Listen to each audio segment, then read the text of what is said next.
Testing. All right, we live, I think. Yeah. Yes, sir. We alive, baby. We I had to live. do a reset of my computer because my board decided to update Uh, as soon as I don't you turned. love when it decides to do that at the right time? It You're like, decided to update right when I was about to install some sound bites. you'd be like, God dang it. I'm like, well, I can't do the sound bites tonight. Oh no, not the vibe kill. Dang it, updates. I mean, hold on, let me see if I can do it. Let's see. You might not hear me for a few seconds. Shoot, I'm live. It's okay. You can. All good. Do your thing, bro. We in here. Can you still hear me? Of course I can, my friend. Oh, okay. Then never mind. I thought it was Yeah, gonna, all right. Never mind. I thought it was gonna like delete it or something. What the freak, camera? What happened? Which camera you on? Hold on. I had to switch over to it. I just realized it was on my other camera. Hey, that's why this is the pre-show. For those of you Yeah, who don't know. This is let's vibe right quick before we go live. Make sure we get all our technical difficulties out the way. No, for sure, my ninja. My ninja. Let's see. Let's see if I touch this one. Will it pop up? Well, I'll do it when it's not in transfer mode. Let me add another one. Yeah. I think we got enough. I had to assign these because I'm like, all right, we're good. I think I'm good. Bet. Let's see if I can pull this up. Let's see. Hold on. Let me see. Yeah, we live. We ain't got that much to talk about. We do, but we don't. If that makes sense. Yeah. Nah. Not that much. What the freak, camera? Bro, stop player hating today, man. What the freak? Dang, that's annoying. I ain't even touching this thing, boy. That thing doing it all on its own. Just in case it do mess up, I'll do the show non-participants so that way you'll still be there. For sure. So let's see. Let me test it before we go live though. Let me make sure. Okay.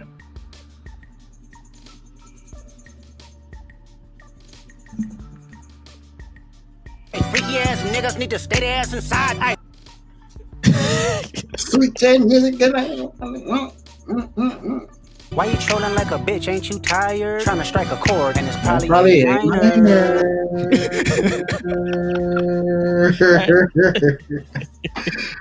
Oh God, leave boy. I know I'm gonna definitely use this one. Freaky ass niggas need to stay their ass inside. Like, but what you been up to, man? I literally just finished the show today, so I'm about to pop this libation open. Man, you know what I'm saying? Well, congrats on finishing the show while you popping. You know what I'm saying, my ninja. Man, it's been pretty cool. Just really back on the grind a little more, man. Really job hunting low key. Kind of trying to get up out of GameStop, bro. They tripping. Ain't they finna bankrupt or something? I hope so. It wouldn't surprise me. What that doggone corporation going right now? I'm like, bro, look, I'm outie. I really left a long time ago. I only came back because the guy that they fired, I ended up coming back for him. But I was just trying to get his new manager a chance, and it's like, yeah, no, I'm out. Oh yeah, I took your hours away because I ain't scheduled this week because we didn't do your training. What? That's because you called some mandatory meeting on Mother's Day of all days, brother. Why the hell would you do that? How was your Mother's Day? It was pretty chill, man. You know what I'm saying? Showed love to my lady's mom. Sent her. I didn't get to go see her, but I sent to Nikki my some gifts that I had for her, and her sister's birthday was last Tuesday, so I sent a little something for her.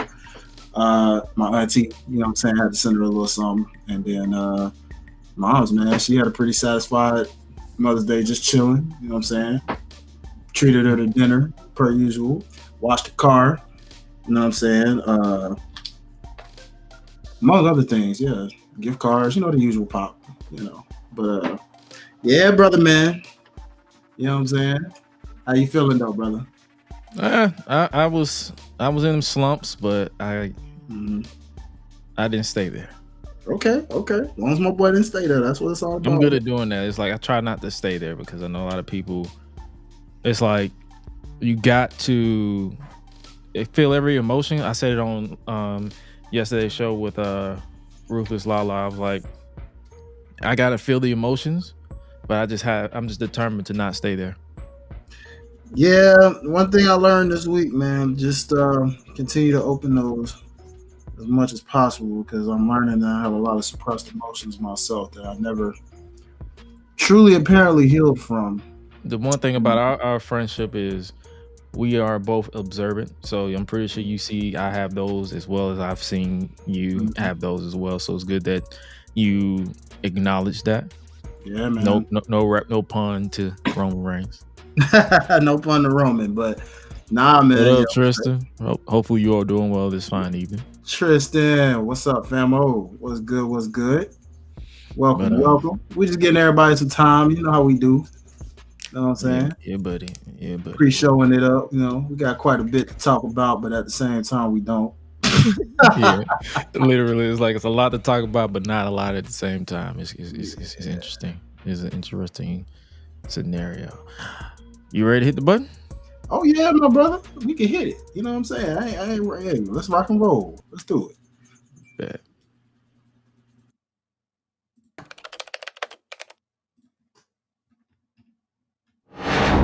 Oh yeah.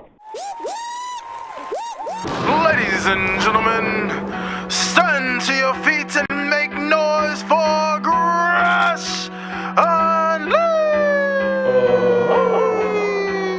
Let's go! When the club go around here, I'm a cactus. Bang, bang, gang, I don't owe you jack. When I'm in the ring, it's just me and my best friends. OC cutting no slack. Hollywood Miz, you can put me on the A-list. Gresh Unleashed, better put it on your playlist. Me and my fam be ballin' like the Bruce. Fight night, baby, hard hitting like Sheamus. Family first, yes, bloodline business. Winning all the gold, look at how they witness. I was taught to be the greatest. 1,000 days I'm running, check out the book of Guinness. Coolin' with the baddies in the baddie section. Guarantee you they ain't jaded. Yellow, you baby face, I ain't feeling your gimmick. The fans think it's overrated.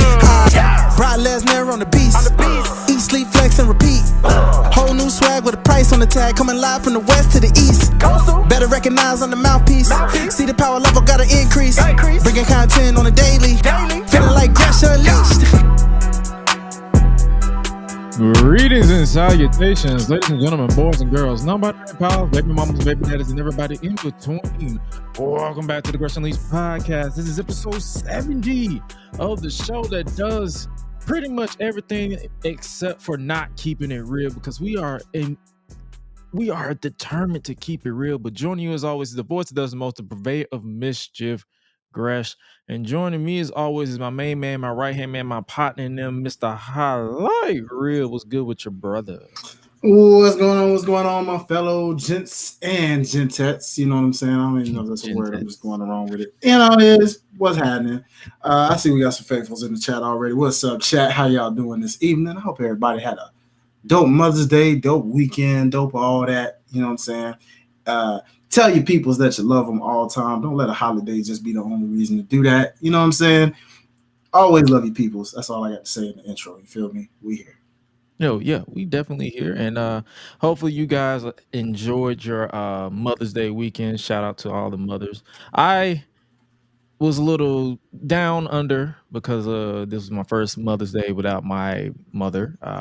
It was rough, but I didn't, like I said during the pre-show, I didn't stay in the slumps because she wouldn't want me to stay in the slumps. So I just continue to try to do everything step by step, day by day.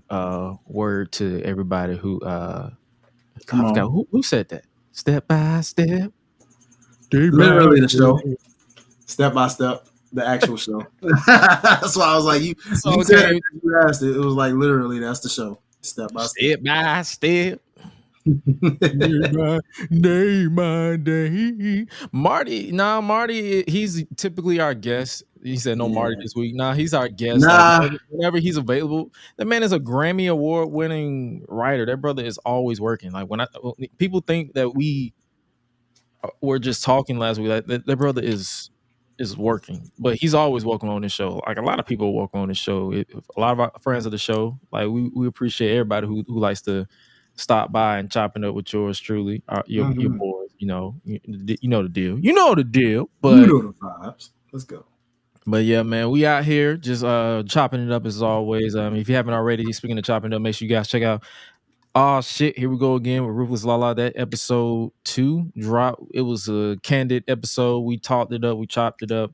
I wasn't supposed to be a guest on it, but her injury pretty much pushed everything back with as far as like everybody being a guest or whatever. I'm not gonna be on there. That's her show, that's her thing, that's for her to do. I'm just producing it. Make sure you guys check that out.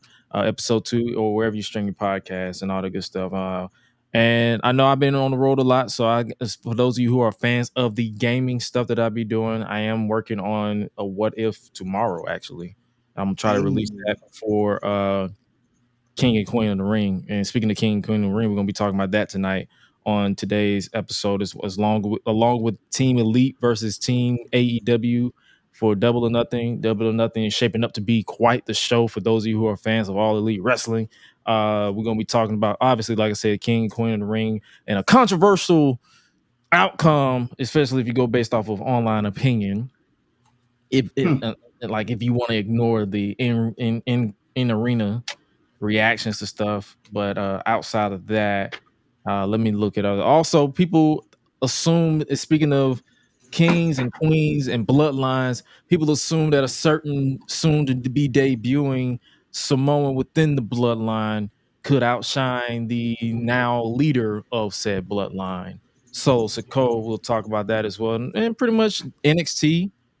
We'll preview AEW and then we'll get up out of here because, like we said at the pre-show, ain't much for us to talk about, but we got some stuff to talk about for those of you who are joining us, our faithful. I guess we could call them that, huh? Faithful. Yeah, shout out to our faithful, man. We love y'all. Appreciate y'all because y'all always up in this thing. We appreciate y'all for always kicking it with your boys here. And speaking of kicking it with your boys, it's time to chop it up with the fam, where we pretty much talk about everything that we didn't really talk about last week. Raw, SmackDown, news, rumors, whatever I pull up, whether I want to talk about, we'll talk about it right here on this show. And speaking of King and Queen of the Ring, let's talk about the tournament so far. It's definitely better than last year. We can say that. What's your thoughts? Summarize your thoughts on the King and Queen of the Ring tournament. Was that last year? 2021, I believe. I'm sorry. Yeah, I'm about to say. I'm about to say they took a year off. I think they took the WWE 2K route. 2 years off, actually. I don't know why I said last year, but yeah, 2 years off because it's 2021. That was the last one, and then they just didn't do it. Thought so. Okay. All right. Cool. I've been rocking with it, y'all. I really rock with it. Matches. Most of the matches have been like bangers, really. Low key, especially for them to be TV matches. I can't call for the live matches.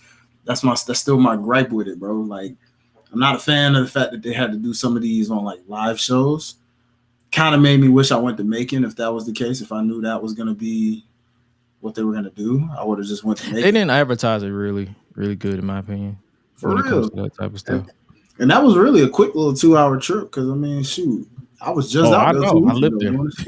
Yeah, you know what I'm saying? Like, that would have been super easy, to just take that little ride and pull up to the arena or whatever and just at least catch something that meant something. Because ever since you told me about live schedules, I haven't really been interested in a lot of live shows. After you were like, oh, let me guess, same schedule. And it was just like, oh, they do that? Dang, So I never really went to a lot of live shows. But if I known they were going to do it with these kind of implications, bro, I would have definitely pulled up Macon.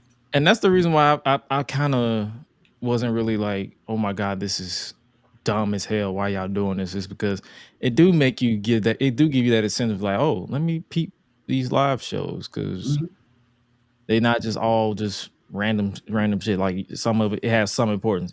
Like think back to AJ Styles winning the US title. What was it? 2017, 2016, Yeah, 2017? that live show. Yeah. So it's like I kind of don't harp.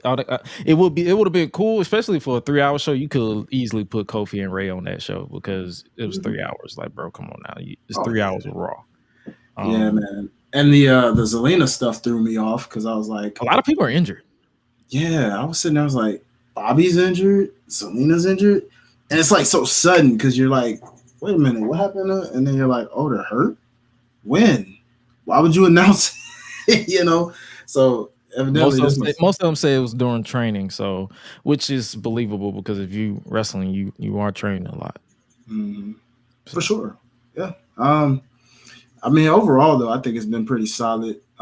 Sure, there's some matches that you kind of could say, but most of the ones as far as what we've cared about or what intrigued us, like a Ricochet Dragunov, for example, like delivered in many ways than one where you're like, I can't wait to see them run it back. Depending on your subjective opinion on Jey Uso and Ilya Dragunov or Kofi and Gunther or, what I'm saying, like Gunther and Sheamus. The SmackDown ones weren't too bad either that I know of because Dawkins was actually cooking with Tama Tonga. I ain't gonna lie. I think he was cooking. I know a lot of people was dismissing him because it was not Montez Ford or Bobby Lashley. Listen. Tendency, I hate it. I'm gonna say I know me and you got the same thought process, but it's like I need y'all to stop dismissing Dawkins. I'm gonna put it to you this way, dog. It's crazy. If wrestling was hip hop right now, the Street Profits, the Hardy Boys, and the Usos would all be outcasts right now. Because you ninjas is Andre 3000, one half of these great tag teams, and you underrating the other one like they ain't dope on the feature game too.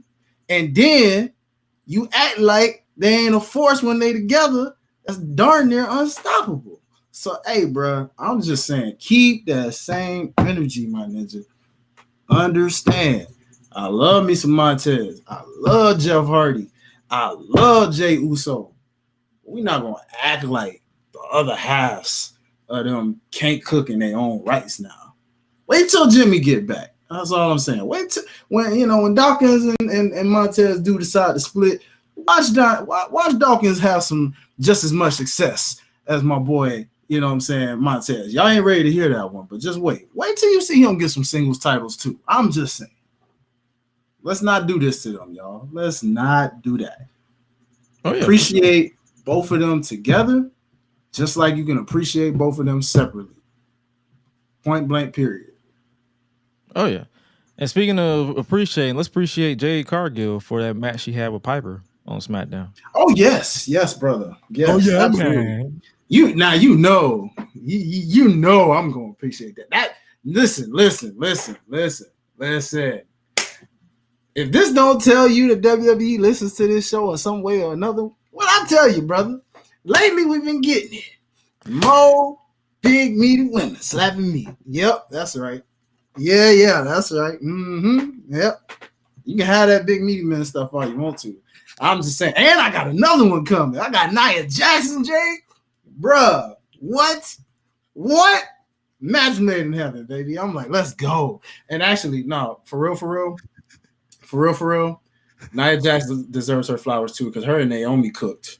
Oh, absolutely.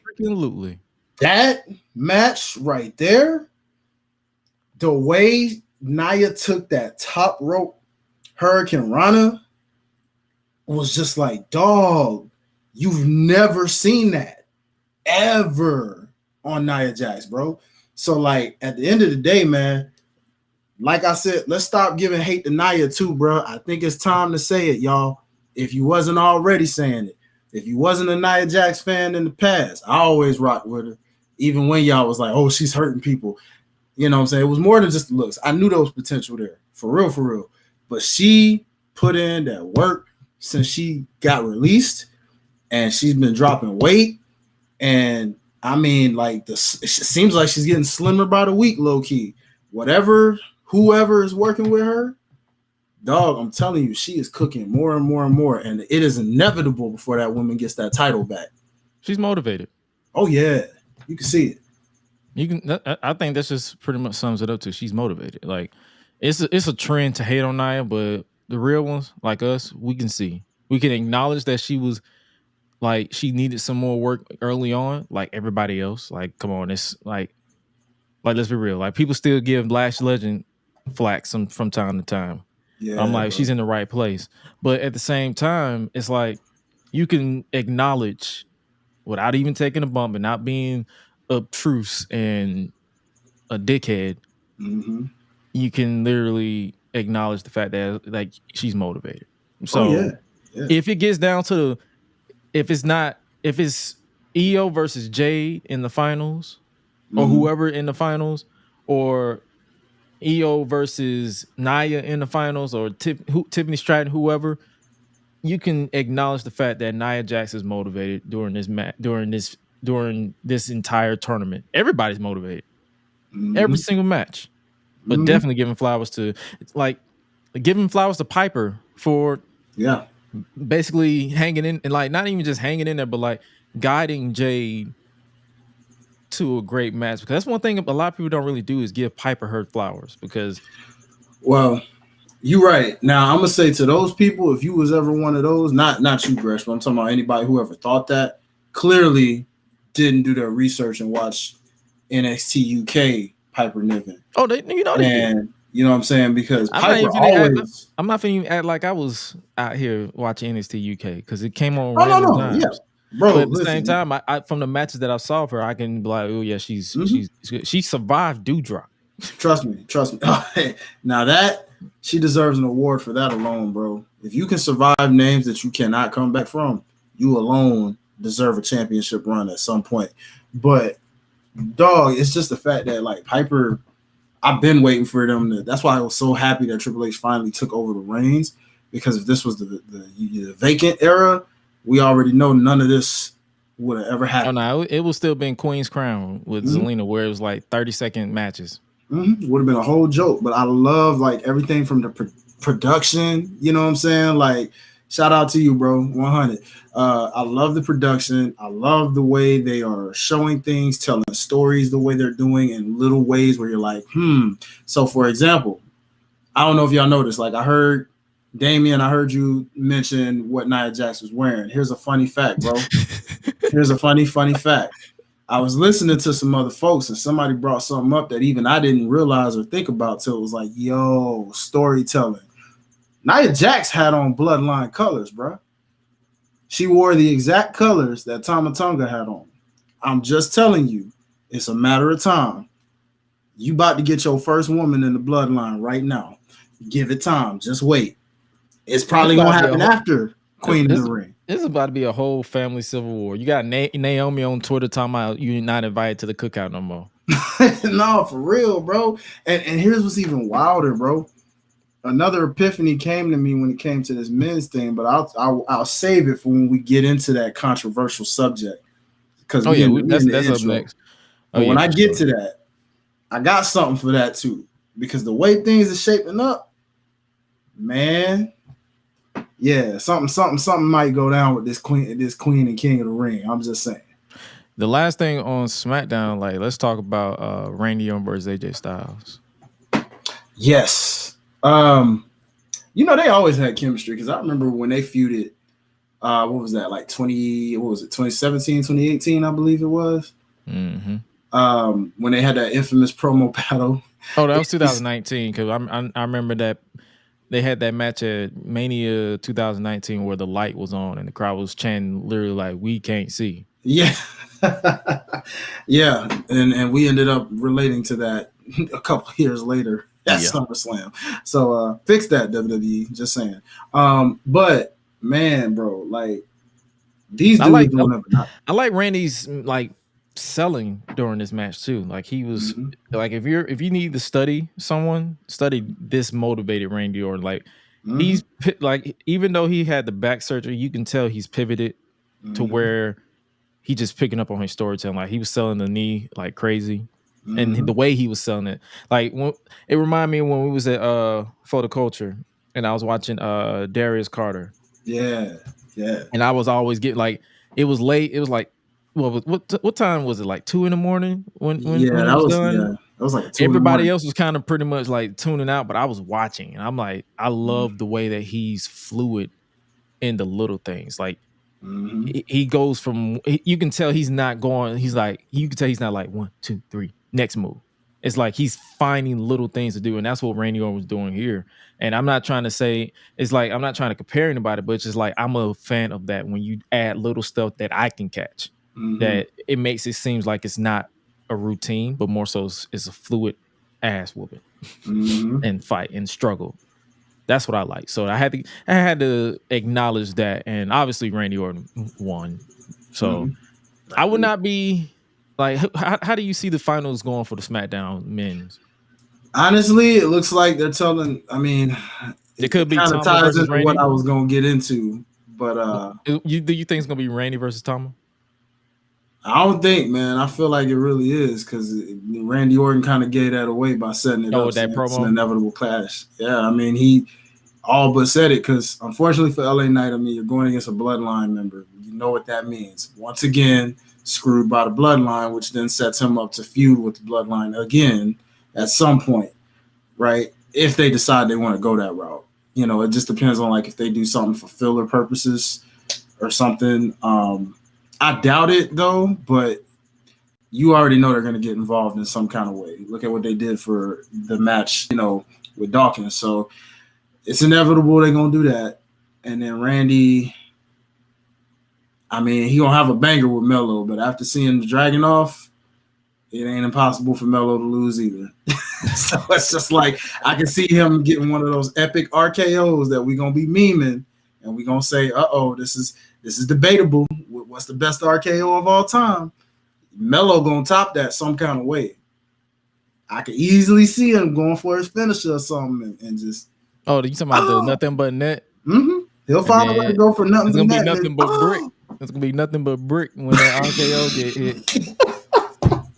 I know, and that's what's gonna be so sad, because I heard his promo about the most dangerous letters will be HIM, which I like the pun and the twist, but man, for somebody who's been shooting some shots, bro, you've been kind of bricking a little bit, but I still love that it's not taking away his confidence. You know what I'm saying? It's reminding me of like young MVP early SmackDown days, minus the flashy Power Ranger suits. I'm coming.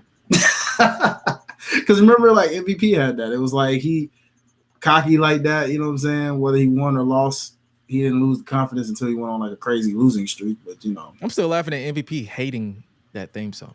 But I understand. I don't know why he hated it either, unless he just hates Shaka. That's all I can really say. Maybe he's just not a Shaka fan. He probably started hating it after everybody made that "I'm coming" to meme. Memes were a thing back then? Nah, I thought he hated it. Was it recent or was it like back then? No, yeah, like back then. Then never mind. I thought he hated it. To my understanding, he hated it as much as Randy Orton hated. Hey, nothing you can say, nothing's gonna change what you got to. Even though I love that song, I'm just saying. You know, I love that. You know, if you ever get Legend Killer Randy back, you have to always have that song with it, because that made Legend Killer Randy famous. I'm just saying. And speaking of saying and killing vibes and killing leeway, let's talk about we talking about King Reign. Let's talk about these fickle fans. Let's talk about them. Yeah, let's talk about them, Gresh. Let's talk about them. Jey Uso's victory over Ilya Dragunov sparks online debate that literally bled into the morning, because that's what wrestling Twitter do. They love to bleed shit over into the weekend. Or over to the next day. But before we talk about the fan reaction to it, what did you think about this match? I liked it. You know, I didn't love it, but I didn't hate it. I liked it. You know what I'm saying? Not Dragunov's best efforts, but I mean, it was interesting how the finish went to me, because I was like, that felt sudden, because you know, we've seen Dragunov. We've seen a lot more have to take a guy like that out. And I was like, spear, splash.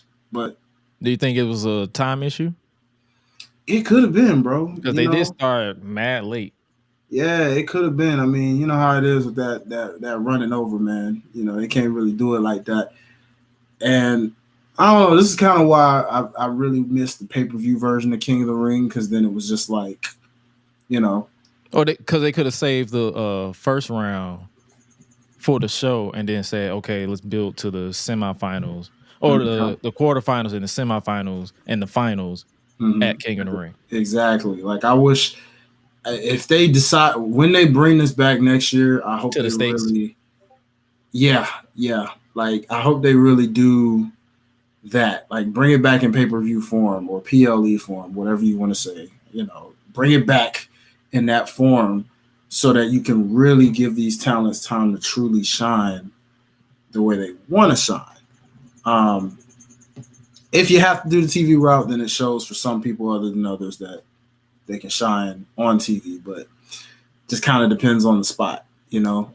Like EO. Oh, I love that one. Yeah.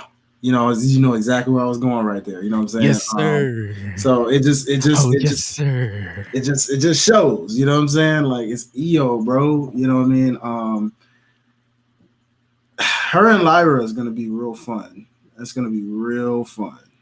And this comes from somebody who wasn't really were you not sold on Lyra at one point? No, I wasn't. I really so wasn't. This is coming from somebody who wasn't really sold on Lyra at one point. So and still, to be completely honest, I'm still not the biggest Lyra fan, but I'm getting better on her in terms of like, okay, I see what they see in her, but it's like I'm still not a super duper fan of hers. So we'll see how that goes as she continues to elevate and prove some things. Like, but yeah, I'm looking forward to it. And the SmackDown side is interesting because of how I'm like, you're not gonna give us Bianca and Jade that early, that soon, and that quick. And that's a slap in the face to Naomi and Mercedes if you decide to do that. They'll likely do Tiffany versus Jade. I was thinking the same thing, but even that's such a pay-per-view match, man. It's crazy how like you're like, dang. Like, as you get closer to these, you're like, that's a pay-per-view match. That's a pay-per-view match. The reason why I say that is because Bianca can afford a loss, but they're still king ho on protecting Jade that she's not losing until that final. If they make her lose to whoever on the Raw side. Honestly, they should have switched it because based off Bianca, because that's the thing. People wanted Bianca and Tiffany Stratton at WrestleMania, and now here you are getting it in a King of the Ring match. But it's a little predictable because you know that Bianca's probably selling this knee, and she's going to target it, find a way to cheat to win, and, you know, the usual, right? And it's like, I would have rather her go up against Nia, where the knee could have been something keeping her from truly doing, you know, the KOD to where it would have fell in Nia's favor to actually beat her. To set up a future feud in the future where they could have told a better story after the fact. Like, I'm healed now, so fight me, fight the EST at full strength, and let's see if you can do that again, kind of thing. As to Jade and Tiffany, that would have been a little easier for me because then I would have been like, well, all right, yeah, I can see that. But I don't know. They loaded the SmackDown side of people who don't really need to lose. Yeah. I mean, it's like no matter how you look at it, like somebody's going to lose and somebody's going to get mad. Yeah, because like you said, I mean, you got diehard Bianca fans. Remember, she's the John Cena at this point of the WWE for the women. So it's like her losing is just going to piss off the super Bianca fans. Jade losing, I don't know if she has a hardcore fan base, but she has a hardcore haters. She does have that. She does have that a lot. You are so right. But she do have some fans. I ain't even gonna hold you. Like, it's some people. It's some people who love Jade, but yeah, her hardcore haters are the loudest. Put it that way.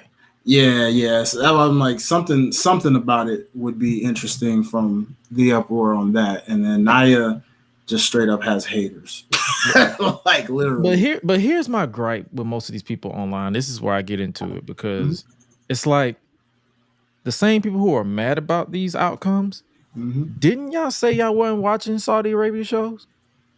No, you tell them about that one, brother. I don't think they want to hear. Say that one again, because I don't think they want to hear that. Didn't you say you weren't paying attention to Saudi Arabia shows? I mean, I've been following a lot of people since like they started doing this thing. Since I was Josh Gresham ORG on Twitter. Since I was the Gresham brand on Twitter. I'm taking you back to 2011. I've seen a lot of y'all. And a lot of y'all was like, oh, WWE shouldn't be laying in bed in Saudi Arabia, so I will boycott these shows. And yet you the loudest talking about, oh my God, I can't believe this person isn't winning to become king and queen of the ring. Why do you care? Yeah, man. You got to be right about that, because here's I mean, dog, I just had to get that out of my system, because I'm like, hey, listen, I don't blame you, because here's I'm gonna just share, since we're already into this with the fickle fans and stuff, bro. I'm not mad at Jey Uso winning against Ilya, bro. I'm not, because first of all, you really think and thought you were gonna get Dragunov versus Gunther that quick, that soon? Did you not see the way Gunther looked at Ilya Dragunov after the fact of him losing? He shrugged him off like, yeah, I ain't worried about you no more. You know what I'm saying? Or something like that. He literally put it on Twitter. He was like, not this time.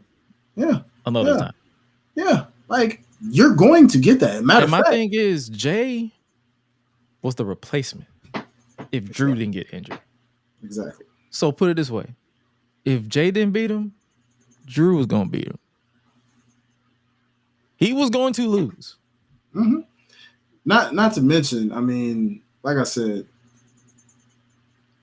bruh, I'm not mad at this, because when the epiphany hit me today, I said, wait a minute. Boing! The light came on, and I said, hold up. When has Dragunov even? And my thing is, but I'm gonna let you. I ain't mean to cut you off. When has Dragunov ever been undefeated? Good point. He's always had adversity, even in NXT UK. Yeah. Even in NXT, when he first got there, he lost. He did. He lost. That's what fuels the dragon. It makes him stronger. You know what I'm saying? Hello, people. It's what makes. So what you were about to say?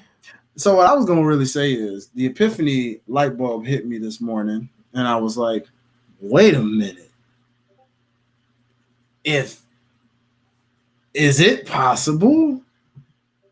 Could we really get former Bloodline member versus Bloodline member in the finals at King of the Ring, knowing that we already have someone pretending to be a tribal chief, but then you win a King of the Ring? You follow me here, Gresh?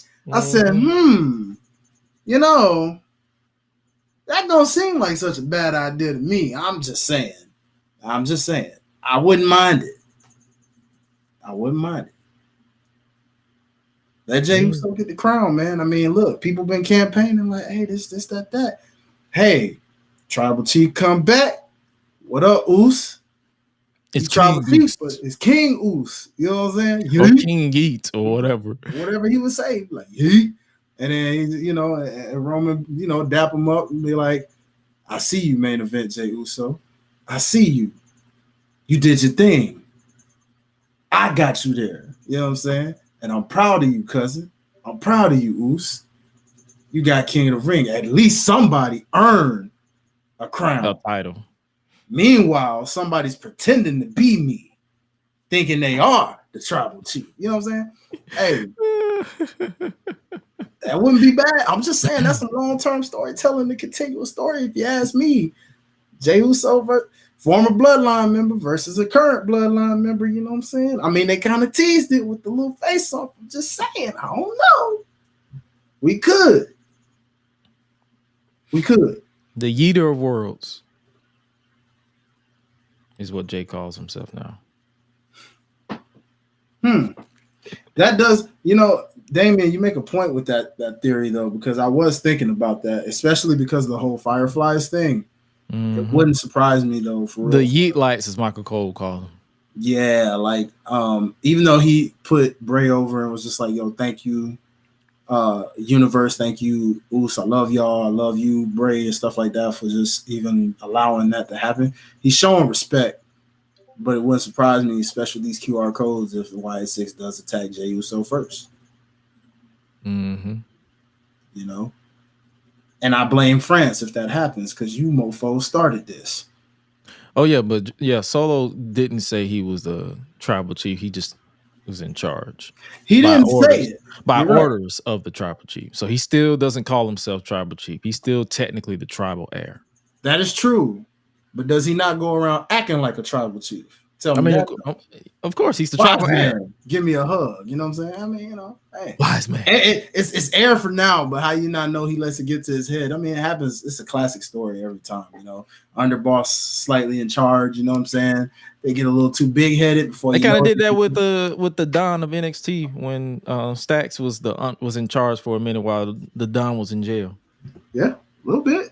You just never know, bro. You just never know. Oh, I'm intrigued regardless. So it's like I'm not like these. I'm not like these weirdos online. Yeah, man. Just enjoy some wrestling. It's just the fact that we have good wrestling again, man. Wrestling is. Why are we still complaining, bro? It's like you don't get everything you want. You don't. And if you did, you still wouldn't be happy. So what's the point? You're in an endless hole with yourself. Because hear me out. Say we did get Gunther versus Ilya. It would have been on Raw. It would have been commercial break after commercial break after commercial break. But then again, don't forget picture in picture. But then the thing is, I can see both sides of the. I'm not talking about the weirdos. I'm talking about the normal people who was like, but I really wanted to see it anyway. I understand both sides of the coin. You want to see this match, and we can't really use that excuse of, oh, it's a TV match because we still talking about Chad Gable versus Gunther all these months later. We still talking about Gunther versus Sheamus 3 that happened literally, what was it, last week? The week before? Last week? So it's like Ricochet and Ricochet versus Ilya. Yeah. So it's like we can't really use that excuse, but at the same time, you can just tell that they just want to build to Gunther versus Ilya and not rush. And instead of losing y'all marbles and losing your mind online, and then eventually stumbling across of mentioning deceased relatives over scripted sports, crashing out online, and for what? Over a show that you're still going to watch? Over a product that you're still going to consume? Because keyword, you're a consumer. You are watching a television show. Relax. It is just wrestling. It really is, bro. And yeah, they gotta get that together, man. Because you can't sit here and just continue to be that way. But my thing about TV match is, like you said, I mean, the commercial breaks for one. And it do takes Ilya and it do takes you out of it. It takes you out of it, and I understand that because it takes me out of it. But at the same time, I'm not going to be out here crashing out. Not to mention, I mean, to me personally, Ilya and Gunther screams SummerSlam, WrestleMania, maybe Royal Rumble, but you would put both of them in the Royal Rumble. So, I mean, if you want that teaser where they kind of face off in the Royal Rumble briefly, like 1 and 2 kind of situation. But come on now. Like, let that thing happen. Now, Bash to Berlin. Tristan, you were right. That's another situation. You can go that route.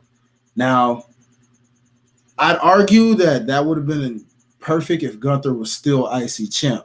Or he could win the world title. If he wants to take it off Damian Priest that quickly? Yes. Because he kind of I am okay. Personality wise, he's kind of doing his thing a little bit. SummerSlam. Gunther wins the world title. Bash in Berlin, and 3 weeks later, you build up Ilya versus Gunther. I don't know, bro. Ilya does not have to win. Ilya does not have to win. I don't know, man. I don't know. I gotta let. Or you gonna have to wait a little bit longer and just have Gunther win the world title in his home country. So that means you're gonna have to wait a little longer for Ilya. That's the cards you're gonna be dealt with. That's all I'm saying. You're gonna have to wait regardless. You're going to have to wait. Yeah, no, they gotta wait. I mean, come on now. You gotta. How many times we gotta tell them about how you properly? Let me say this right before I say a pause. How you properly prepare your poultry. You season it, you marinate it. You know what I'm saying? You gotta let it cook. Yeah, like Ernest True said, he's like, you just gotta build to it. So people just gonna have to wait. Pretty much. Bianca versus Jade is the perfect example of what you just said. Now, I'm just glad they're not doing that Imperium BS where some of y'all out there was like, oh yeah, Dragunov's gonna be Imperium. Really? Why? Where? Why? Y'all out here complaining about he who shall not be named booking and not making sense. None of y'all be making a lick of sense. Like, I don't know if you saw, like, I literally stopped taking people I stopped taking people on social media serious because I saw someone say that it should be that the SmackDown side should end in DQ in the semifinals. So that way, if it comes down to Jay versus Bianca, no one takes the loss. Why are y'all so bad at fantasy booking? Well, even your fantasy doesn't make sense. Well, I'll play devil's advocate a little bit on that one. Not that I condone it, but after kind of watching a few of the older King of the Rings, specifically in part the first one, you actually had that happen during some matches where that ended in a DQ for some people. I think it was Mr. Hughes and Perfect. But those were the opening matches. They're talking about the semifinals where the winner. True. Well, so basically, if it's a DQ, neither one of them goes on. Well, hear me out. So that means EO wins. No, hear me out though. No, we ain't done yet. Because I'm glad you said that. Because in the semifinals, it was freaking undefeated Tatanka. Undefeated Tatanka goes against undefeated Lex Luger for whatever reason by the Narcissist. That was a weird name to give a guy. He thought those two were both undefeated, went against each other in the semis, and they canceled each other out and called it a draw. I was like, huh? Yeah, the time limit ran out. And they made it a draw to where Bam Bam Bigelow got an instant bye into the finals where he fought Bret Hart. 1993, y'all. Vince McMahon. Was that the semifinals or the quarterfinals? No, that was the semis. Because they literally said when they announced that it was a draw because they ran out of time, because they were both undefeated. So I was saying when I saw that, I didn't know Lex Luger was undefeated. I knew they said Tatanka was. I didn't know Lex Luger was also undefeated. But Bobby the Brain Heenan kept bringing that up. Like, oh, well, the Narcissist Lex Luger is also undefeated. So I'm like, wait, so you got two undefeated people in a match against each other in the semis? Really? And it ended in a time limit. Like the time ran out and they called a draw. Bam Bam Bigelow had already advanced automatically to the finals where he met Bret Hart after he pretty much had a classic with Mr. Perfect. And I was just like, huh. So you mean to tell me? And that was the first King of the Ring. So I'm like, oh, you mean to tell me this is something now? These type of shenanigans could happen in the King of the Ring. They could, but it depends on how Triple H and management decide they want to book all that. So I'm not going to completely weigh that out. I would not be surprised if we get some type of shenanigans like that. Not everybody probably gets a pinfall. I know, Gresh, I know, brother. And I was just watching the first one. I'm still kind of watching some of the older ones to see what else happened in these older King of the Ring pay-per-views.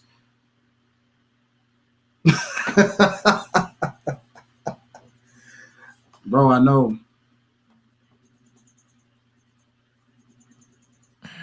A double count out? You know what's funny? If they did do something like that, that would not surprise me one bit. Because I'm telling you, somebody, because you also have to think about it this way too, Gresh. Most of those SmackDown matches, they're gonna want to do that again. They're gonna want to do Tiffany Stratton versus Bianca in a true feud. They're gonna want to do Nia Jax versus Jade in a true feud. They're gonna want to do Tiffany Stratton versus Jade in a true feud. You see what I'm saying? Like, you got, no matter which way you go in the outcomes of those women, you're gonna see them face each other again. So they're gonna find some creative ways to kind of make it where everybody doesn't take a full pinfall loss. You know what I mean? Yeah. Unfortunately. So whether we like it or not, I'm already just gonna say, however this turns out, I'm okay with it, because a lot, like we said, it's a stack on that. It's stacked on that SmackDown side for the women. You know what I'm saying? I don't know.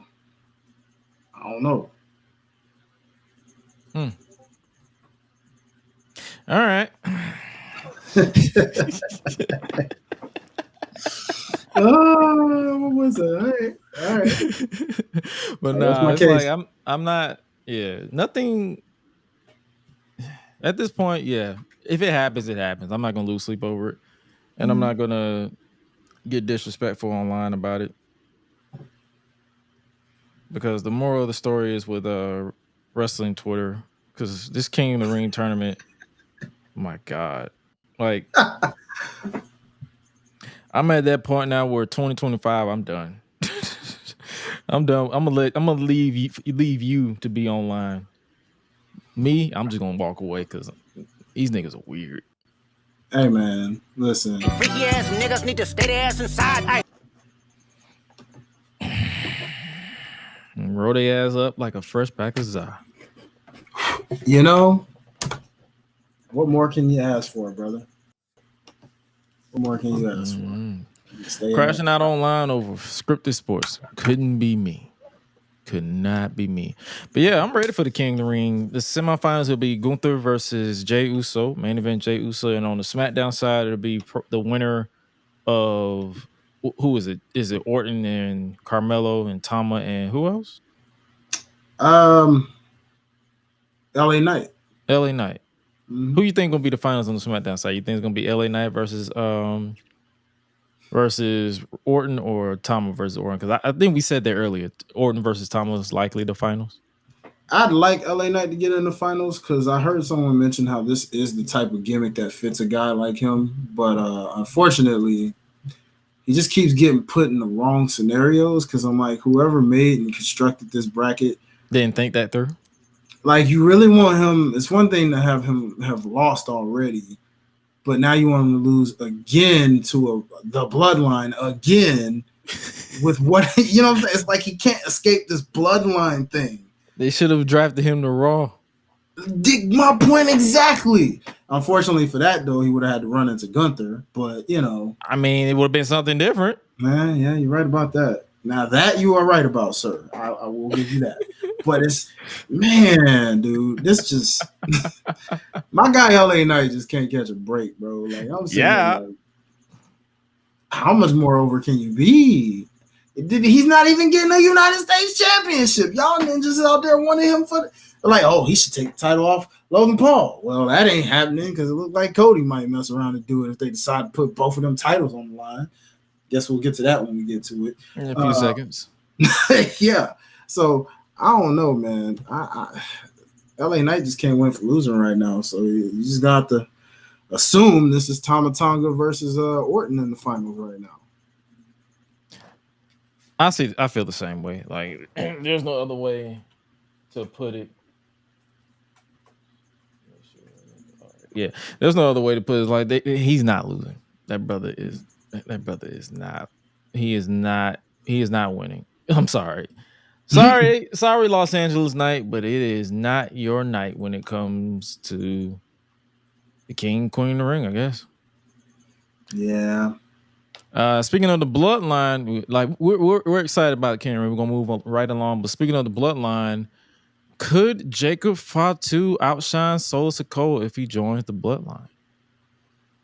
That's our question to dispute right now. Like, do you feel that way? I don't feel that way. Actually. That was a trend over the weekend. I think that's just endless smoke being blown, because as much as I am very aware of Jacob Fatu, and I know you and I both know what his personality is, what he is capable of, and things like that.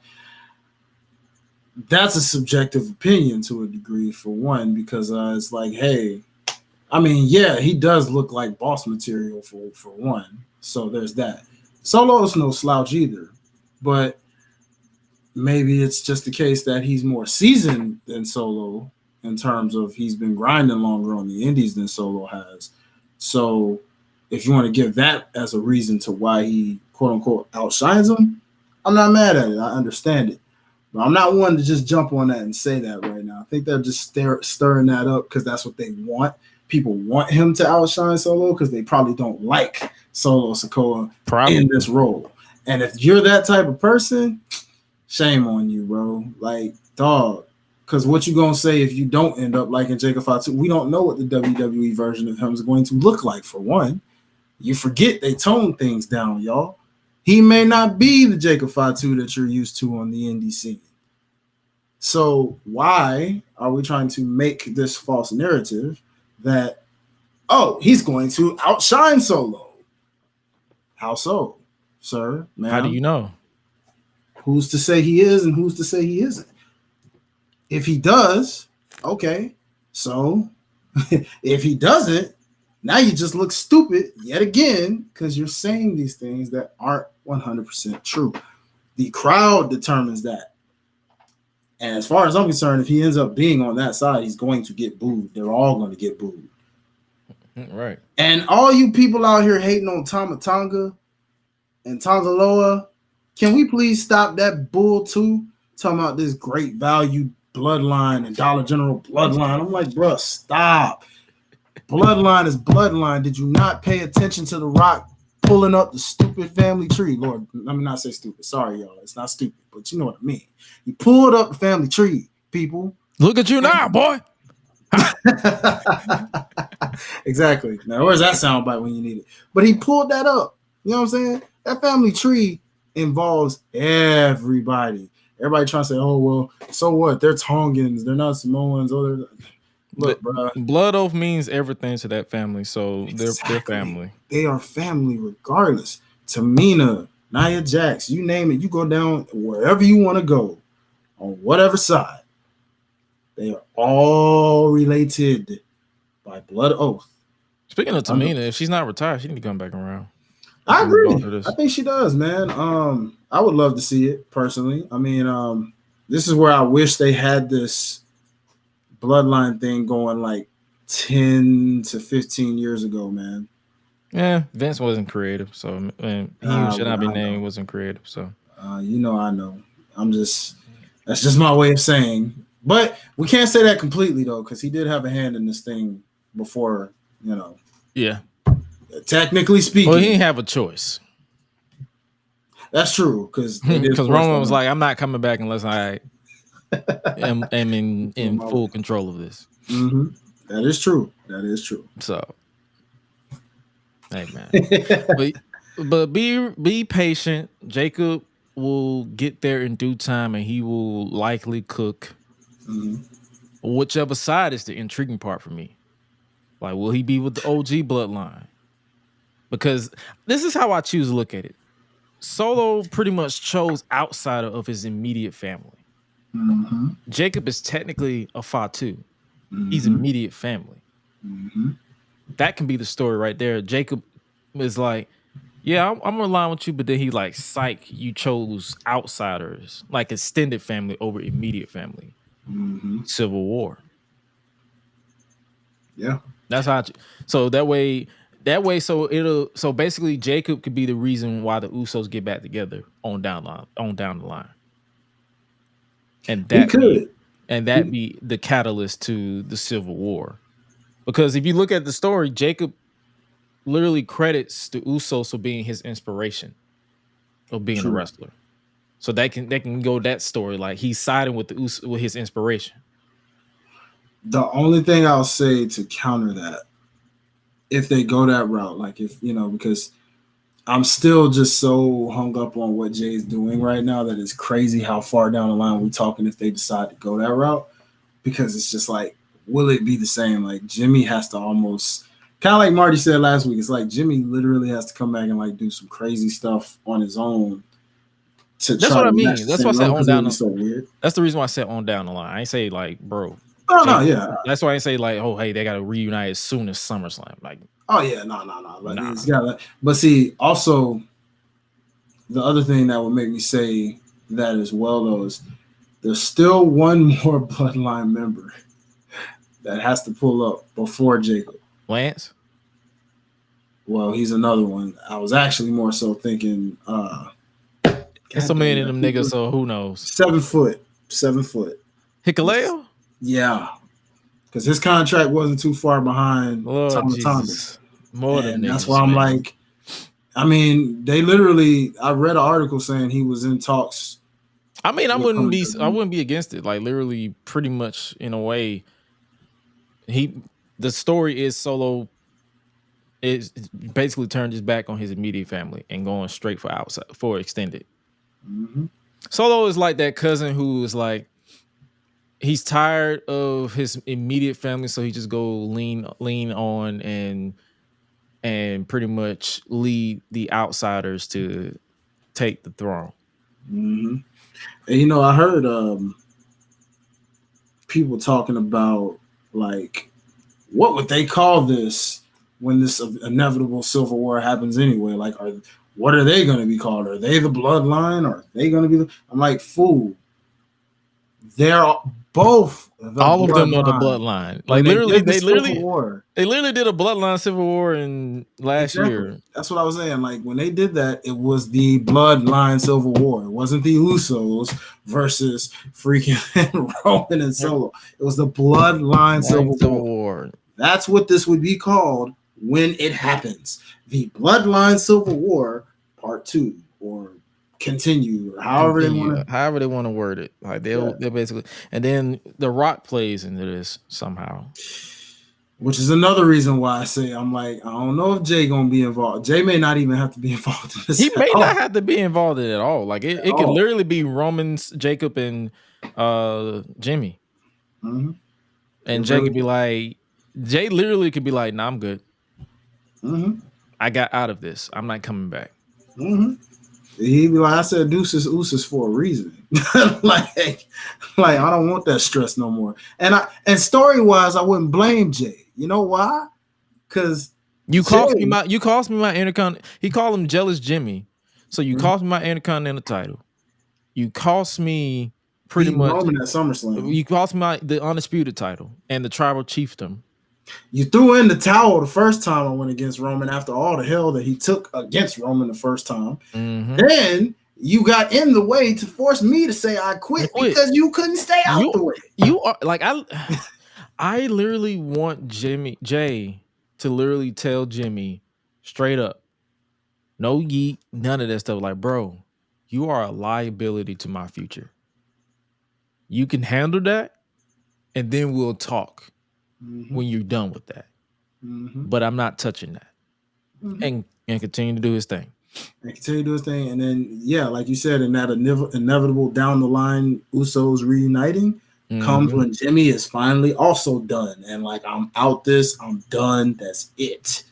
Exactly. He like, bro, I'm out. Like, he even cost him the U.S. title against Theory. We all forgot about that. So it's like, bro, you costing me titles, you costing me success, you costing me money, and then it's like he can literally take a line from Roman. It's like, you cost me money.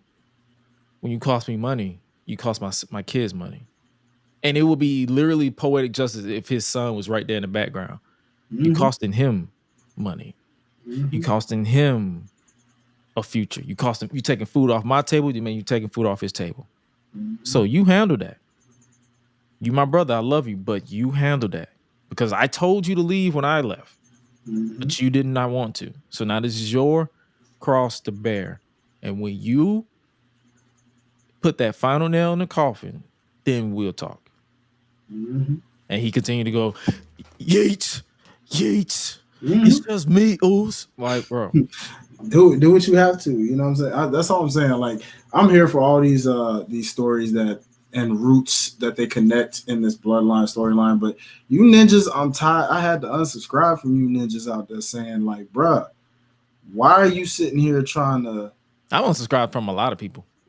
Nah, for real, me too lately, bro. Because it's just the slightest bit of ignorance. Like, it's like some folks just say stuff just to get freaking clicks and subscriptions and this, and I'm like, bruh, like, bro, are you watching the product, my ninja? I literally like, really? said, yo, I said J1, Ilya will be fine, and niggas was in my replies like, oh, you glazing. I'm like, please come up with new material. Mm-hmm. I've been hearing the term glazing since the pandemic started, and that was 2020. It's 2024, in the middle of 2024, and you're still coming up with the same tired gimmick or whatever. Get some. I don't even want to say get some bitches because some of y'all don't even need that. Get some help. Grow up. Like I saw on Twitter, someone was like, the IWC needs a locker room leader. Bitch, we're not wrestlers. Never will be for that matter. You need to grow up. Bro. That's what you need to do. Grow up. Mm-hmm. It don't ever be. And the funny thing is, these niggas who be getting exposed and stuff online, they don't ever be children. They be in their mid to late 20s, early to late 30s, damn near 40, acting like this. You've never been slapped in the mouth and it shows. Yeah, bro. Common sense is a hell of a lesson. You should get one. Bars. Say it again. I said, common sense is a hell of a lesson. You should get one.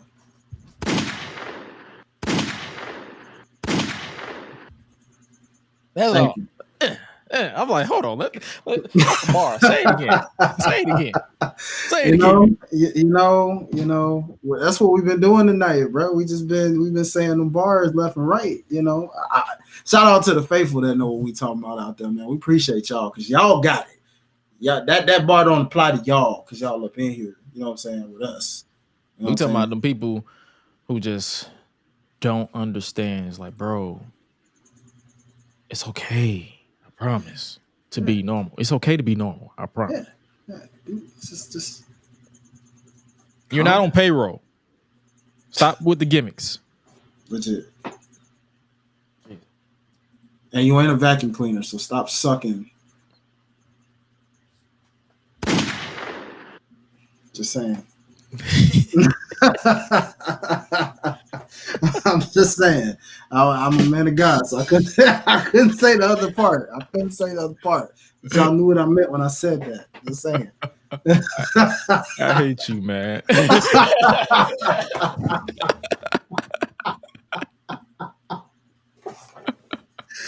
Like I told everybody on Twitter with those video memes, man, Gresh been truly influencing your boy, man. I can't. Literally, I saw that. I was like, bro, I saw what you posted. I said, this nigga has been around me too long. Too long, man. What is happening? Oh man, it's like it's rubbing off, boy. It's crazy. I'm like, God dang, what is going on today? It's cool. It's cool. I guess the last thing we'll talk about before we move on to AEW side of things. Cody Rhodes versus Logan Paul. We briefly talked about that. Yes. Could it cause a problem if it's a title for title?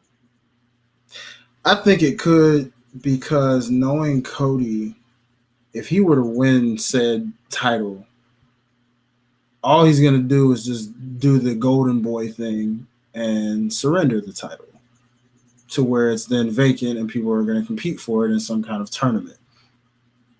Or he wins it and he tries to pull a double duty and do the John Cena route of open challenge and have banger after banger after banger with whoever needs that boost in the mid-card realm, if you will.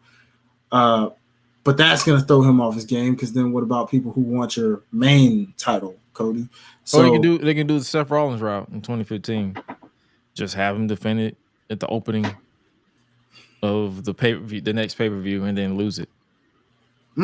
Yeah, they could do that. Because it's just weird. But they didn't really confirm that it was title for title. They just said champion versus champion. But then Cody kept putting on Twitter for all the gold, and I'm like, yeah, because it was something he also said during that promo. I gotta go back and see it, but it was something he said that hinted like it was. He wanted to be Grand Slam champion. Yeah, that part. That's what it was. Yeah, it was like, uh-oh. That's why I was like, because if that's the case, that's why I was saying he might surrender it. Like he might mess around. If they do decide to do this, he might win it.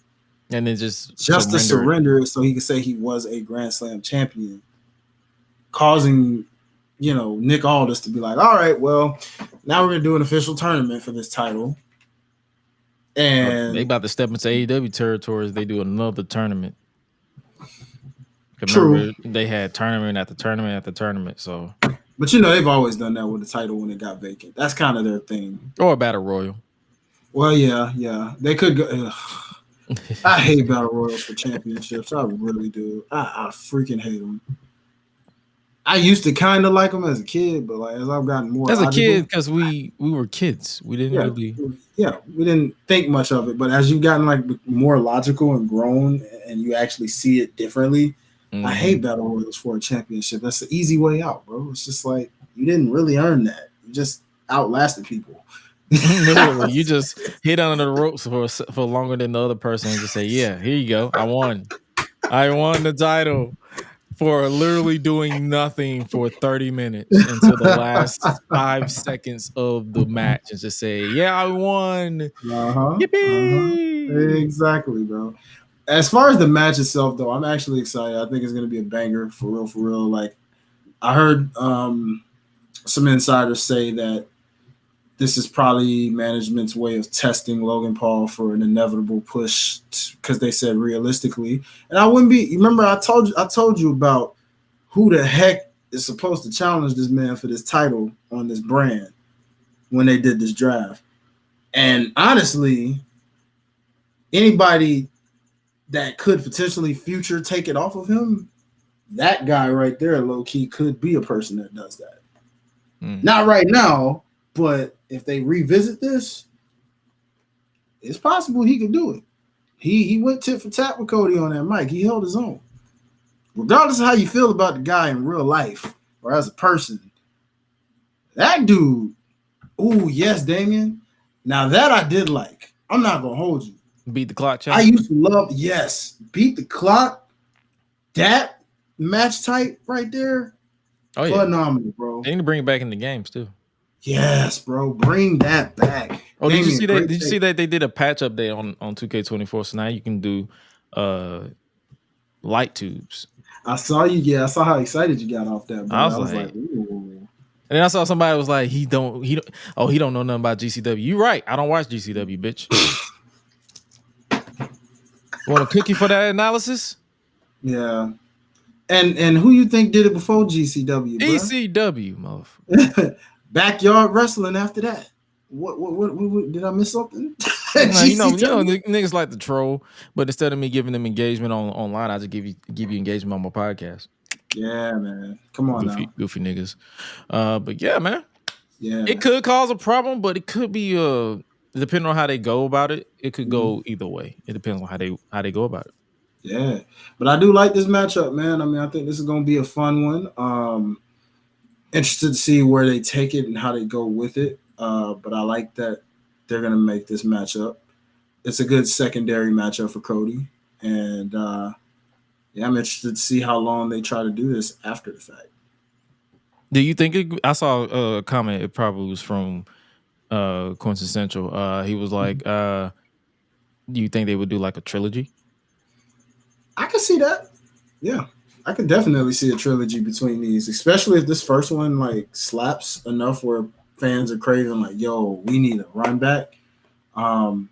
They could do it. I mean, because what's the next few pay-per-views? You got King of the Ring. What's after that? You got King of the Ring. You have, I got it right here because I've been doing this what if, so I pretty much have the list of pay-per-views that are coming up. You have King of the Ring. You obviously have NXT on June 9th, and you have Clash at the Castle. In June 15th. Then you have Money in the Bank on July 6th. Then you have SummerSlam on August 3rd, and then Bash in Berlin at the end of August. And then obviously they'll probably do a gap between September, October, unless they just throw a random NXT show in between there. And then you got Survivor Series. And if they do the same thing they did last year, they pretty much taking the rest of the year off from pay-per-views and just doing weekly shows until the Royal Rumble. Okay. So then, if that's all the case, brother, I can totally see a situation where a bash at the Berlin could happen. Um, Money in the Bank's interesting because, dare I say, Logan Paul could win that doggone thing. He came pretty close last year. He could mess around and win that thing and be I won't the be mad sole at reason. me personally. Yeah, because imagine it. Rock comes back, he finishes that story with The Rock. Say The Rock beats him for that title. Logan Paul cashes in. Or Cody beats The Rock. But it was a long, dreadful match. He has nothing left. Logan Paul comes in, cashes in. You just never know. There's a lot of different scenarios that I can see that would actually make that quite interesting. So let's see, man. I wouldn't be surprised. Me either. So it could cause a problem, but it's not going to be a problem that make us lose sleep. Facts. All right, let's switch over to AEW. Battle lines have been drawn between Team EVP and I guess you could say the AEW faithful. It'll be pretty much anarchy in the arena between the Young Bucks, the Skate Boy. Oh, was it the Scapegoat? Yep. I said Skate Boy. I'm drunk. It's okay. He's a skate boy. Yeah, no, I can't even do that song right now. It's all good. It's a skate boy. I'm thinking Avril Lavigne, y'all. Y'all know that song. He's a skate boy. So see you later, boy. But yeah, it'll be team The Elite versus Team AEW, which will be Bryan Danielson, FTR, and Eddie Kingston. I've been seeing a little back and forth backlash about this. Like, how you feel about this taking place? Feels a bit typical. It's giving NWO versus WCW vibes right now. That's what it's giving. I mean, if I look at it from a history standpoint, why is Bryan Danielson here? Yeah, I was saying the same thing. The reason I say that is because I feel like Bryan Danielson is only pro AEW by name, but if it was like, I think I was listening to Solid Monster, and he was like, if MJF was cleared, he would have fit, or Darby was cleared, those two would have fit more into this because it's Team AEW, like the day ones versus the Elite.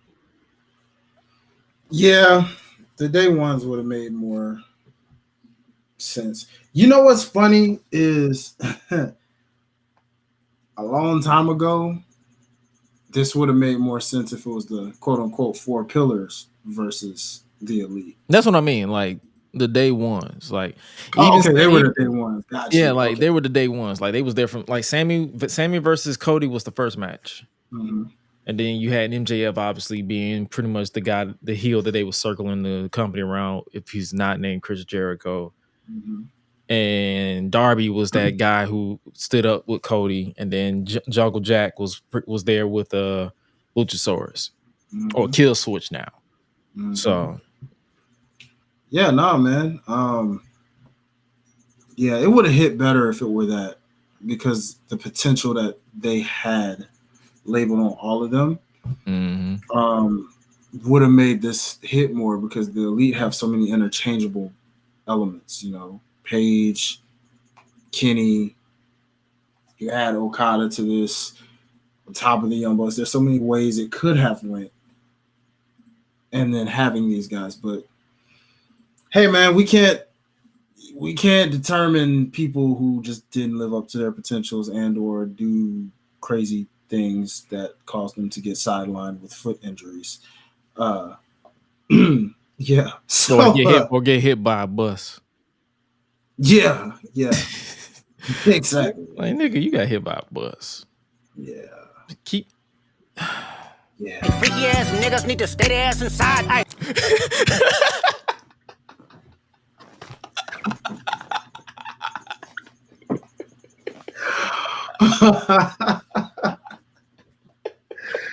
Oh man, bro. y'all gonna get sick of that meme, boy. That's gonna be so priceless. y'all go. Oh snap, bro. Yeah, that's crazy. Yeah, he's Tristan asked, is he still suspended, or is Sammy still suspended? Yeah, pretty much. What did he get suspended for again? The Jeff Hardy situation with the concussion.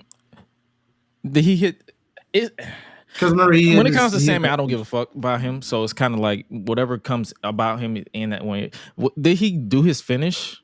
Yeah, like I think Hardy, Jeff was already concussed, and they continued the match basically. Remember, yeah, because we kind of let him have it about that. Oh yeah.